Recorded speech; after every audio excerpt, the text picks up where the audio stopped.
atrodo pasidarom skirtumą, bet tada atsipalaiduojam ir leidžiam jiems sugrįžti varžybas.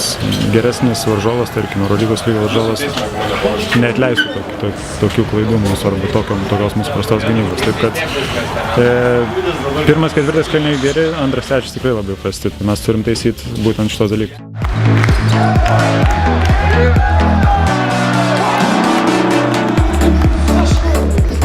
No, it was good.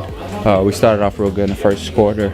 Second quarter, we kind of, took the foot off the gas, and after that, down the stretch, we played good in the fourth, and to seal it, you have to keep working on just being consistent, throughout, the whole game, and not having one good quarter, one bad one, one good one, bad one, because against the, the good EuroLeague teams, that doesn't work, and we had some pretty good examples this year of that. So, not to say no pressure, we just knew what we had to do in the fourth quarter, and we took care of business.